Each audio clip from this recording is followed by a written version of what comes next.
Hello, everybody, and thank you so much for joining me on another episode of the Estrella Podcast.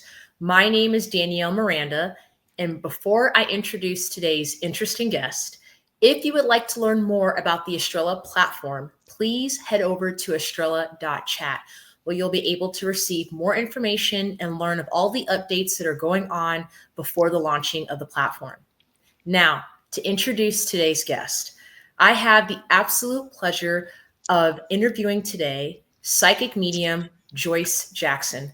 Hi, Joyce. How are you today? I'm great, Danielle, and I have the absolute pleasure of being here. So it goes both ways. I Thank you. love I'm great. it. I love your background. Very, very unique. What is it a background of? This is called The Wave, and it is a very special hiking place in southern Utah on the Utah-Arizona border. And Really?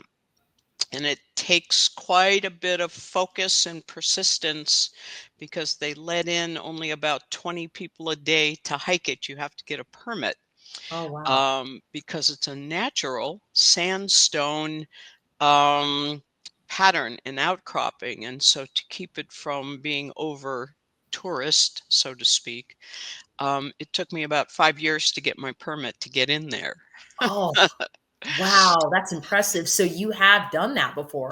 I did that just this past year, yes, Oh, in September of 24.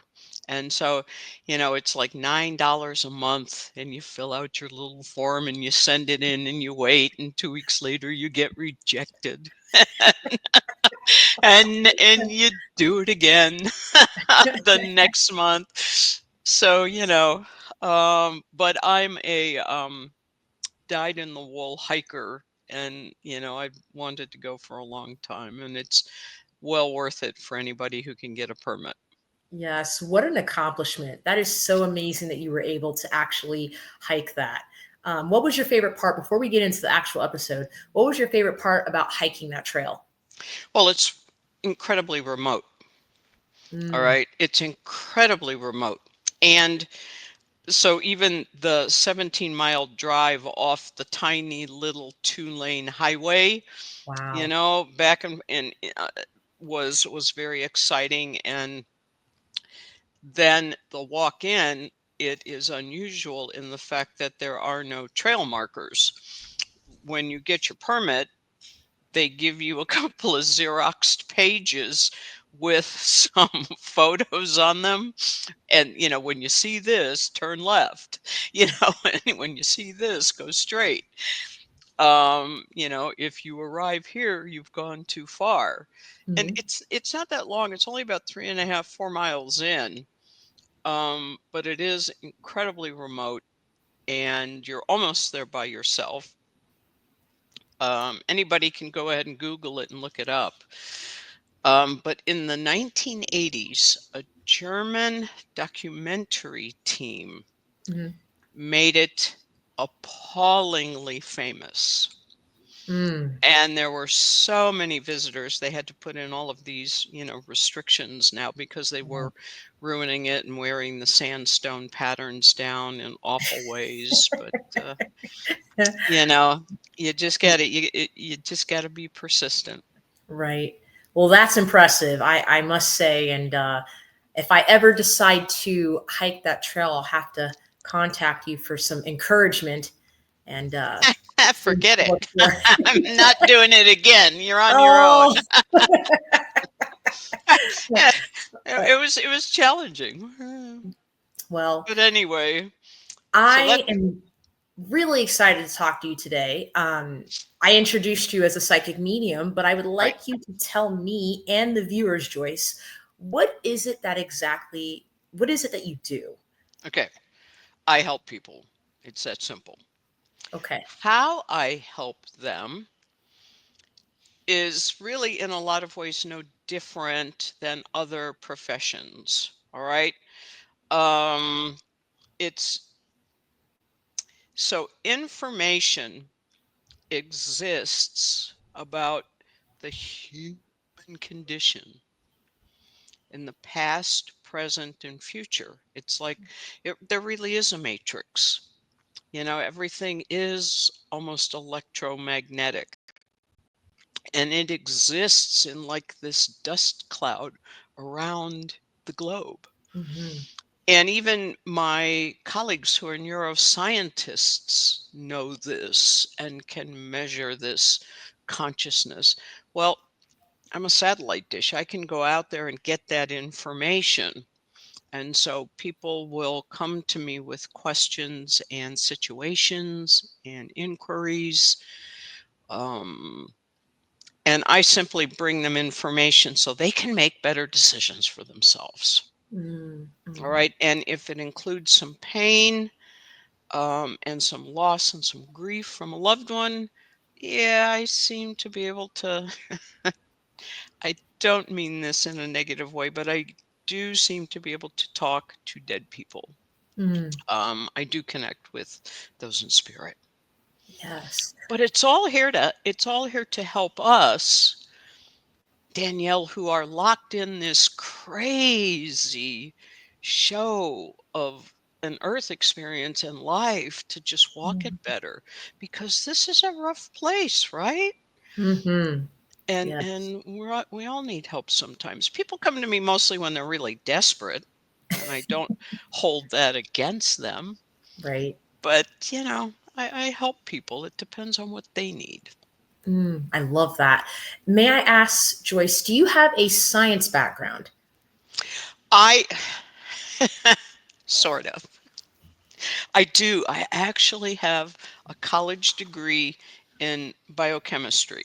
Oh, wow. Now, the reason for that is my father was an old world misogynistic, God love him, you know, jerk, who told me that women don't belong in college. Mm. And for some odd reason, except unless you wanted to be a doctor. I have no idea where that came from. So I said, okay, I'll go to medical school. And so I had to get a degree that qualified for medical school. Mhm. And so my dad paid my way through, and I got into medical school. And I was like in my third or fourth day when we had human anatomy, and you go in and you get assigned your cadaver for the semester. And I Uh-huh. saw mine and just went, ah, and fainted dead away, Oh, and got up the next day and walked across campus and switched majors. So wow. I do have a science degree, which I have never used, but I also have a degree in architecture. Oh, And I have one also in structural engineering. So I am a bit of a nerd. I love that. So, if I may ask, knowing that you have these multiple degrees, how have these degrees shaped your work as a psychic medium? Great question. Great question. Um, I bypass that mumbo jumbo stuff. Hmm. I'm not going to sit here with you today and show you my crystal ball, my bobbly dangly earrings, my foofy you're not going to see me standing on the wave with all my clothes gauzing in the wind. You know, I just provide. I can cut through information. Now, this is a lot of work. It's not natural. I had to work at it and learn a lot of things, but I can cut through all this psychic mumbo jumbo and get to the heart of the issue and Mm. provide clients in, I think, pretty straightforward yet very compassionate and kind Mm. terms, what is going on, what choices you have that you can make, and what could potentially those choices provide for you as you ponder them and you think them. And so, yeah, we're not going to talk about those dark things that I think are hanging around behind your left shoulder. Right. We're going to get to why you have some pretty crappy choices you've been making in Mm. relationships, Mm. and get to the heart of those issues, rather than think there's, what a spell on you making something happen. And it's Right. kind of like, nah, I don't think so. I think you've got some trauma issues you're not dealing with. Right. So I like, Joyce, that you, in a sense, you make it very practical for your clients. There is no fluffing, or you don't, make things too fanatical when it comes to actually helping people. You give them the direct answers to what they need, or information to what they need, so that they can choose how to proceed when it comes to their healing, correct? Sure. Yeah, I like that. That's very succinct. Thank you. Because I could complicate everything and explain things for 20 minutes and you can just cut right to the chase. But isn't that how life is?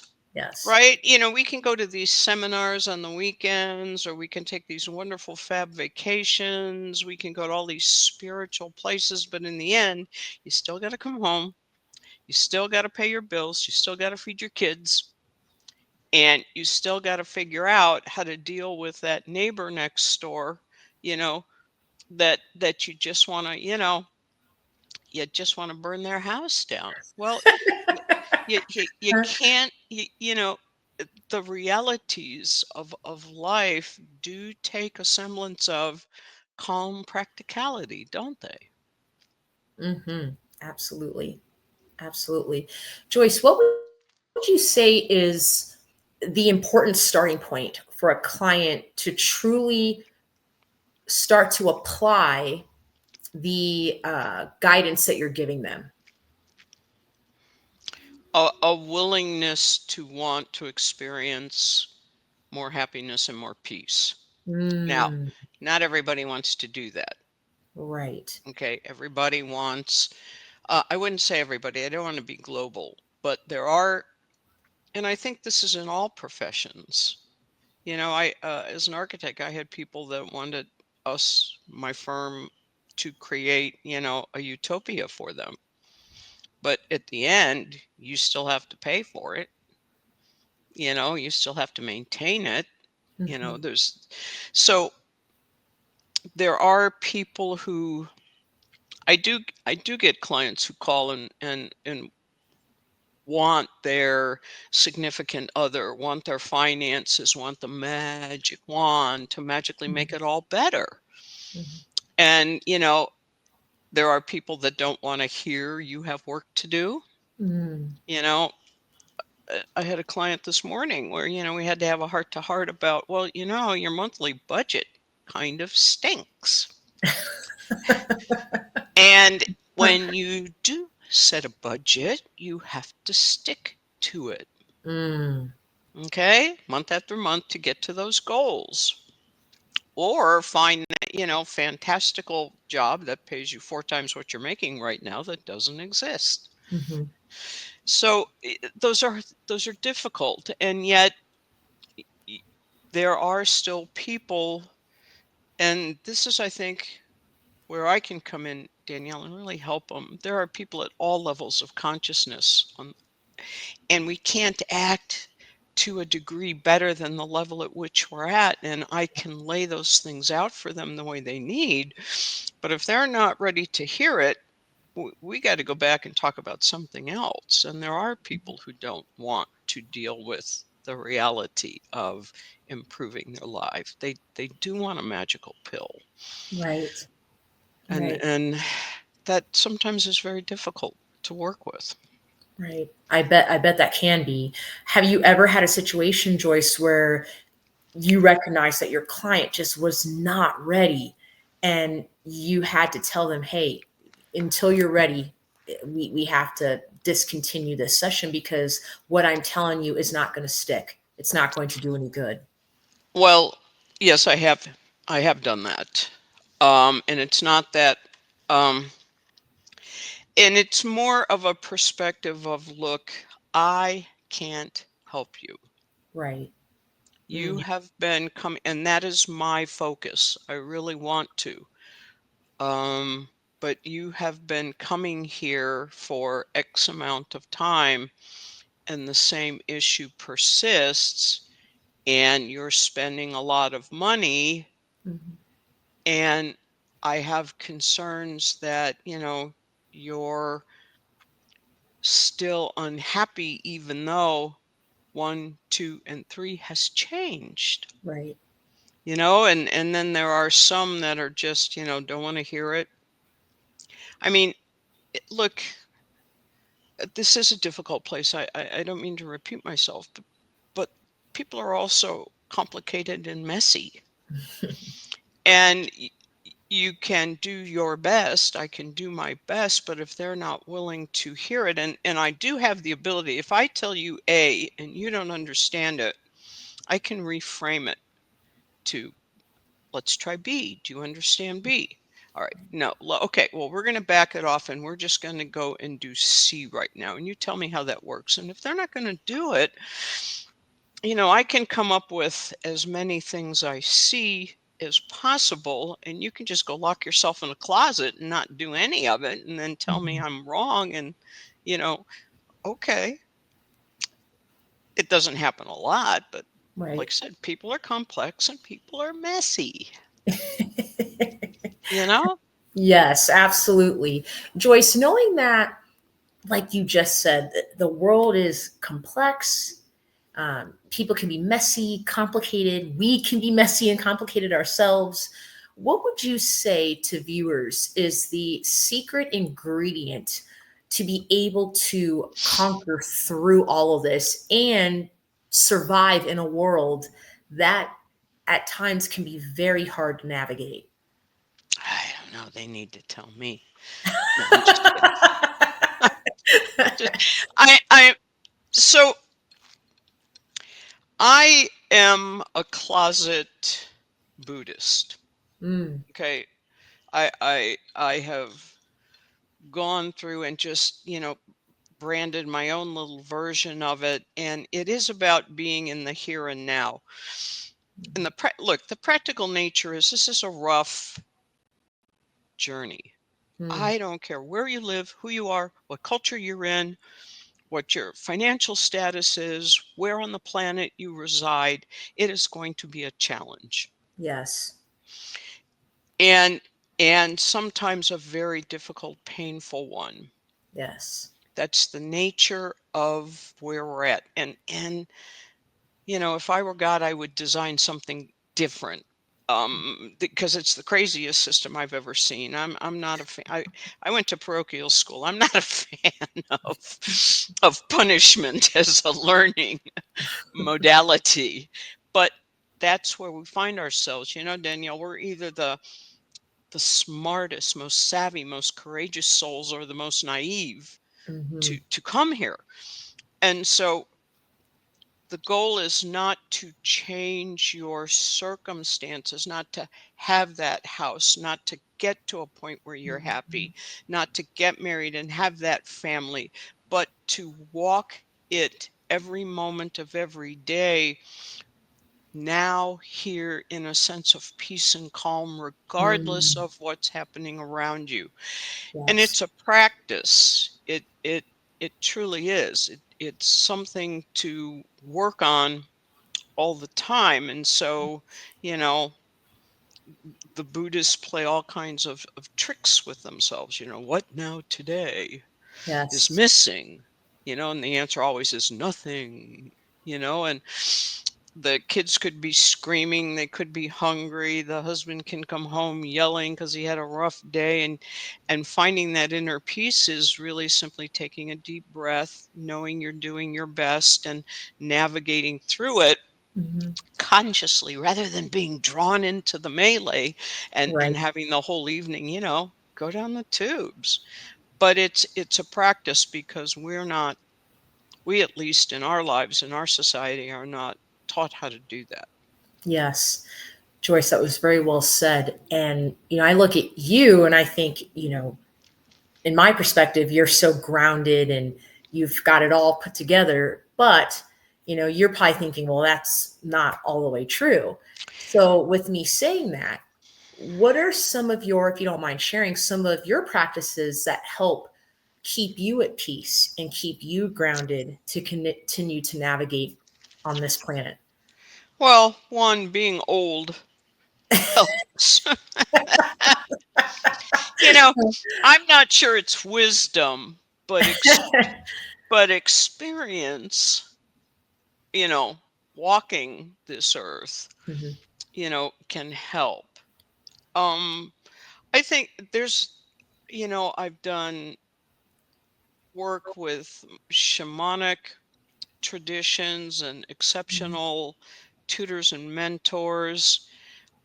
I've done lots of work with Reiki masters. I mean, I'm constantly taking classes, but I think the one thing that probably has had the most impact has been I've worked for a number of years now. She's passed, but I continue to be in the program, was my mediumship mentor, the mhm, great Mavis Patilla. mm, Um, and, you know, Mavis, so she so believed in the tenet of mediumship, and that is that the soul is infinite. mm, We're infinite. We're beautiful. We're so much more than what we experience here. And if we can just wrap that around our tiny little brain, um, we can find a better way to not only communicate and help those. The whole idea of mediumship is healing between the two worlds, those that have passed and those here, especially that need to hear from their loved ones. And if you really ponder that, you know, and you really have the experience of having this person who you've never ever ever met or know anything about come and tell you, you know, the details of their life so that their loved one knows they're here, and then bring through the messages, you can kind of sit there and go, you know what, maybe I'm not so upset that, mhm. my neighbor doesn't like my dogs, kind of Right, thing. right. Maybe I don't have to, yell back at the guy who cut me off in traffic and then Right. Right. flip me the bird, know, or things like that. And we can kind of give it more of a perspective of being here and being one and being all instead of me, myself, and I. Yes, yes. Joyce, what percentage would you say that life is, as we're navigating as men and women on this planet, what percentage would you say is us being the student and us being the teacher when it comes to Well, life? I believe we're always the student. Mm, I even Mavis, who worked professionally for 55 years, for God's sakes, mm, I mean, um, in the whole scheme of things, I believe we know almost nothing. mm, mm, The things that we can wrap our human brain around are so infinitesimally small. mhm, And there are new things. I mean, you don't even have to believe in anything I do. All you have to do is follow, NASA and the James Webb telescope discoveries to go, wow, really? To understand how little we know. mm, And so I know a lot of scientific mentors, Einstein, because I get his daily quotes. If we walk this life like children, that everything is exciting and discovery. And then I also know from a spiritual perspective, we're going to be evolving and learning and doing our work and our lessons till we take our last breath. And then as a medium, I also know we're going to be doing it on the other side too.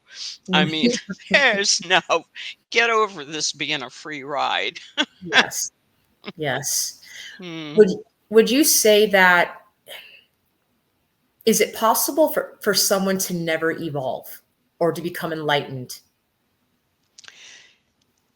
I think that everybody has the potential or the possibility to.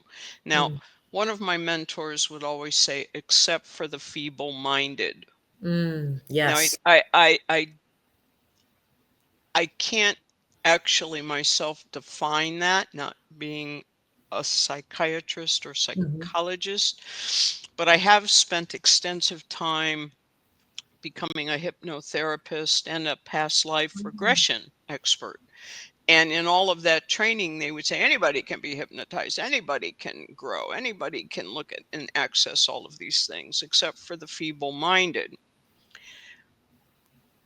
But I think a, I know it's a free will choice whether you want to or not. Look, growth means facing your traumas and your fears. Mm.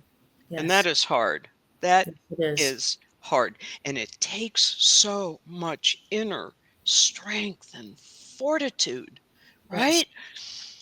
And as human beings, all you have to study is history. All Mm. you have to do is, there's all this stuff going on in Kashmir right now between India and Pakistan again. Read the history to Right. find out why that's happening. Go back and read Plato's Apology, and you'll Mm. find that people have been misbehaving and coming out of fear and greed and avarice for a Right. very long time, Mm. because it's an easy, and I'm not an anthropologist, but it's an easy default Yes. place to go to say, I'm right and you're wrong. And Right. to have permission to behave badly. I think, Danielle, I've been tossing this around and reading this. I think it may be almost part of human nature. I Mm. mean, come on, who doesn't know a kid who didn't, have a magnifying glass, as a kid and burn legs off ants, Right. or pull Right. legs off grasshoppers when you found them, or throw rocks at toads in the pond. I think we have to learn that kindness is something we can do, and that empathy is important, and more important than these basic human survival Yeah. skills that were necessary at some point in time, right?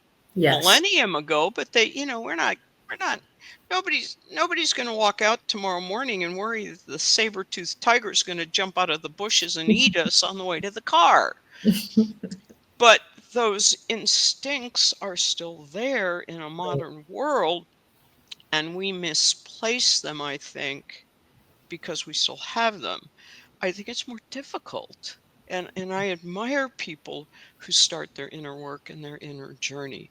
What courage to, do Yes. the best they can do and do the right thing and have Mhm. compassion and kindness. Mhm. That does take a lot of courage, Joyce, for a man or a woman to be able to say, "Okay, I'm ready to do the work." The hardest part is starting. And once you do start and you recognize the reward a lot of the times that you get from doing the work, it does become easier.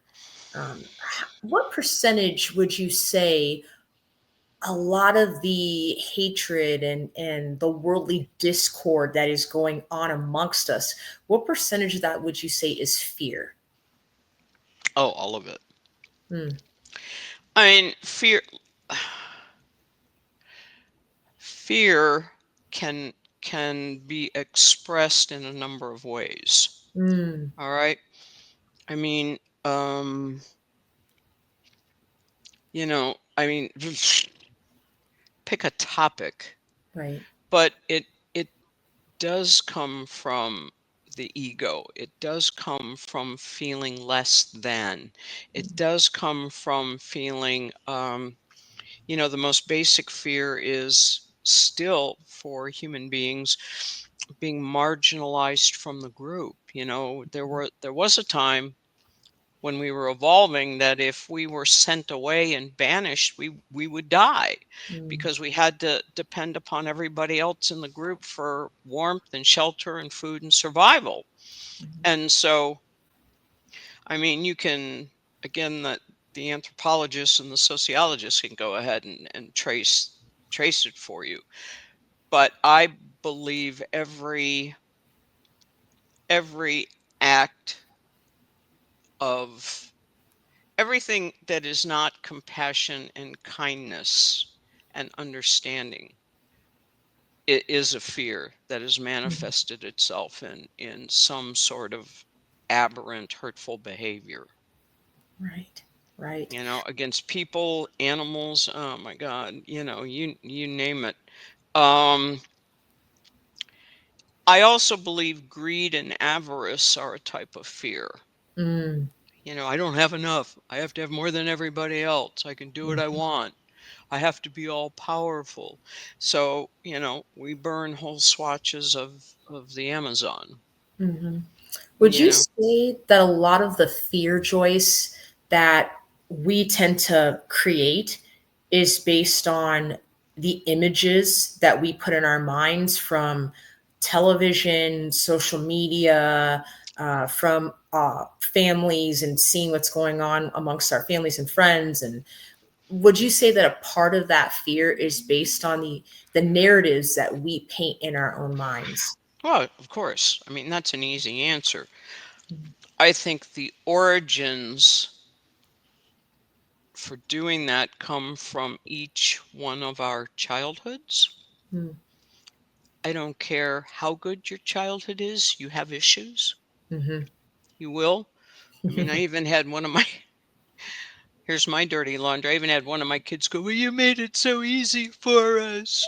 I don't know how to chat. Oh my God, sometimes I don't want to work hard." I'm like, seriously? Yeah, right. Okay, well, um, but the ego will need to feel at times that it's right. Mhm. So we pick our friends, right? Mhm. To support us, who are like us, and if they're not, then we have to move on, and something's wrong with them. Why are they talking about me? Oh, there's we have to surround ourselves with family and colleagues at work that support us. All right. Mhm. And we have to dive in, especially there's some fascinating writings out about how society has evolved and changed in the last 10, 12, 15 years because of social media, which allows us to wall ourselves in even more to the things that it's basically, look, Danielle, it's basically allowing ourselves to still belong to a tribe Right. and have that tribe, go ahead and support us so we're not banished. I mean, what's the worst thing that can happen to you as a Catholic if you misbehave or you blow off their doctrines? You can be excommunicated. Oh, you can be banished from the tribe. Oh, that must be, there was a time where that was instant death. Mhm. I mean, these human beings can be extreme in seeking out things that make them feel like they're righteous and okay and what safe. And so sometimes my job is trying to break through those Mhm. false narratives, and sometimes people don't want to hear it. I have been hung up on before. Oh. Mm. It's kind of the Wild West out there in my profession. I bet. You gotta be okay with it, and you gotta have a thick skin, and you gotta figure out that you really want to do it, and you Mhm. really want to help people, because it's like walking down Main Street Tombstone at Mhm. on certain days. Mhm. At what point of your journey, Joyce, did you recognize that this is something that you really wanted to do? Hmm, maybe tomorrow. Um, maybe. um, there's so if you talk to a lot of my colleagues, as you have, there's a compulsion. Mm. Okay, there's a telephone that keeps ringing. You're on redial. Mhm. And unless you pick it up and you answer it, um, and willingly answer it. Mm-hmm. It can be very, very difficult. It doesn't go away. Um, it's um, it's a calling, and so like some people, I just want to be successful in business. Oh, come Mm-hmm. on, and they can't let it go. I just want to be an artist. I have to write music, those compunctions, those callings. Nobody made me get up and go one day, yes, I want to study carbon atoms and biochemistry. It's not like that at all. But it is a compunction. And Mavis would teach us that your soul contains your architect's plan. Mm-hmm.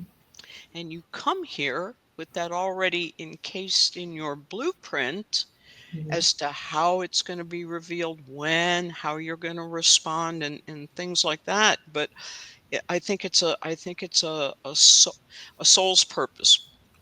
There's a Mm-hmm. difference between a soul's purpose and what you want to do in your life and what your goals are. Yes. Yes. Would you say, Joyce, that your being a psychic medium has allowed you to become a more in depth and knowledgeable biochemist or architect? Have you been able to hone in on those Yeah, skills? I think so. And here's the thing, anybody has these abilities and skills. Mm, And it doesn't matter how you express them.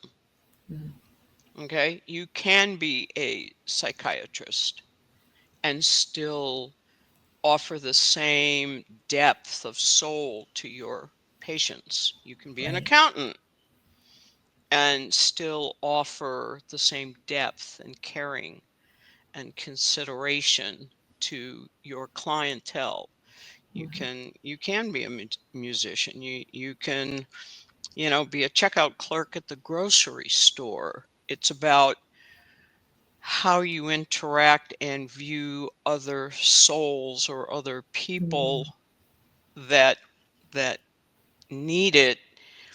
And when you feel better about that, you do give off. Years ago I read this scientific paper about biophotons, mm, how we actually emit light rays and they can measure them. And they're stronger in this area, and they're stronger in this area, and they're stronger in this area, your solar plexus. And it's kind of like, darn scientists are catching up with us, aren't they?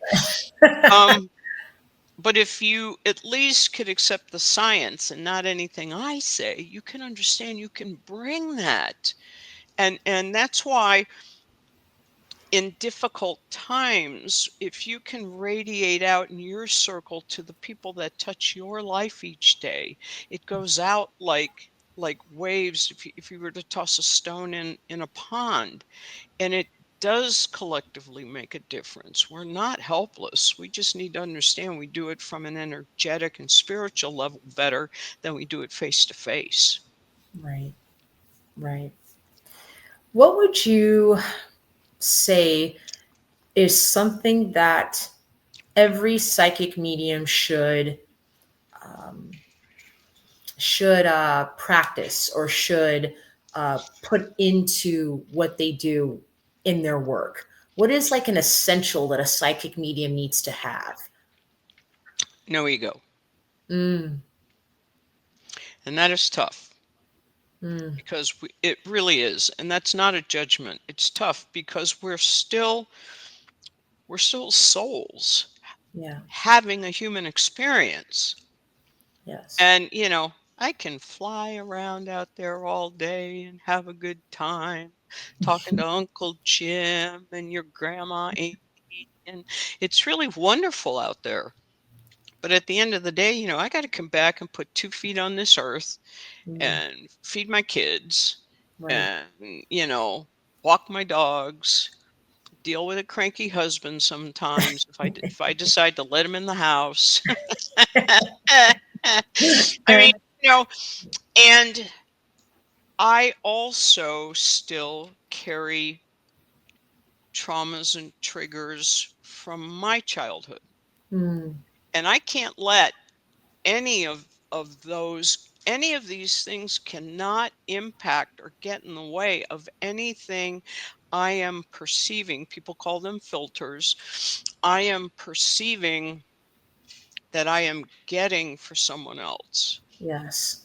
And the other thing about putting your ego aside, especially as a medium, I had to work very hard to get to a point where, God love them, but I don't care if the client who is in front of me likes, enjoys, or interacts well with a mediumship session that we're having, because I am not here for them.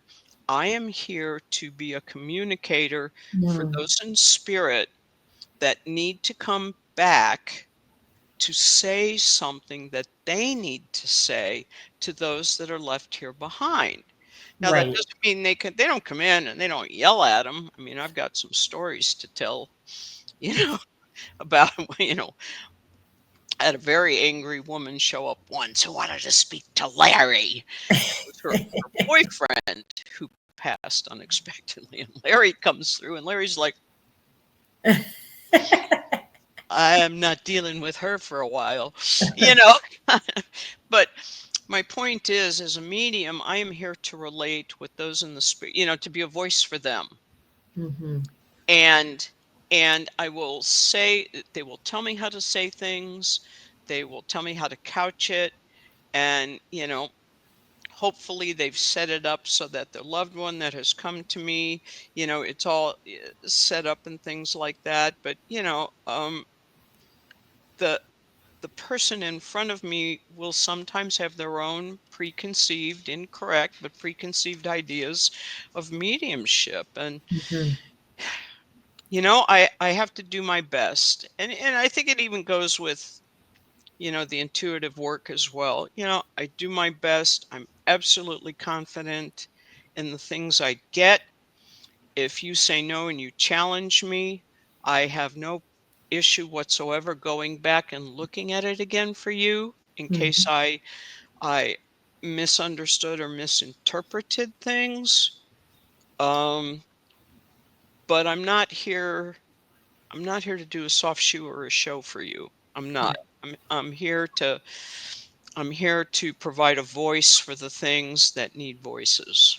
That is a very respectable thing to say. Absolutely. As we are nearing the end of this episode, I would like to ask one final question. What advice would you give the viewers who are in limbo of maybe being a psychic medium, and really want to help people, but may have some fear, right, with stepping into that role? Well, just keep training. All right. This is something where you need to be articulate. So, you know, go find a group where you can do public speaking.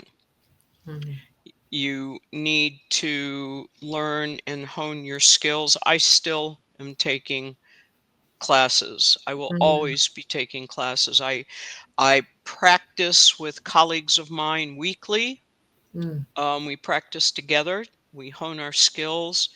Um, you need to have a high degree of ethics. You need to, again, hone and work those skills. And the best thing they could do is keep themselves a notebook, a journal. When am I on? When am I off? What's happening? Why did that happen? And be confident in being self-critical. It doesn't matter the yeses that you get. Yes. It doesn't matter. You're not learning anything if you get a yes. What matters is how you deal with the no's and the Mm. negativity. And that's what you write down, and that's what you have your guides figure out for you. So as long as you keep learning, your confidence in what you do will grow. And that moment that you're ready to hang out a shingle, you will know when it's there. Yes. But if you're going to sit there and you go, I can't read for myself, red flag number one, you better, because if you can't read for yourself, you have no business reading for anybody else. Yes. Number two, you have to have a very high degree, 100% confidence in what you're getting, regardless of what people think. And number 4, you just work at it and you work at it and you work at it and you work at it. And then tomorrow you do it again. Right. Right. That is wonderful advice. Thank you so much, Joyce, for joining me today. And before we get off, how can viewers get a hold of you if they are interested in getting a reading from you? Well, until Estrella gets up, you mean? Yes. Okay. Yes. How about that? I thought we'd give you guys no. They can find me at my website is sane, SANE, psychic.com. You can get in touch with me there. All of my contact information. Book a session. Don't get too excited. Insane was taken. And so you can find me at thesanepsychic.com. I love it. I love it. Thank you so much, Joyce, for joining me today. And thank you so much, viewers, for sitting in on another episode of the Estrella Podcast. I'm Danielle Miranda. And once again, if you would like to learn more information about the Estrella platform, please head over to estrella.chat. Thank you so much, Joyce. Have a wonderful day. Bye, everybody. Bye.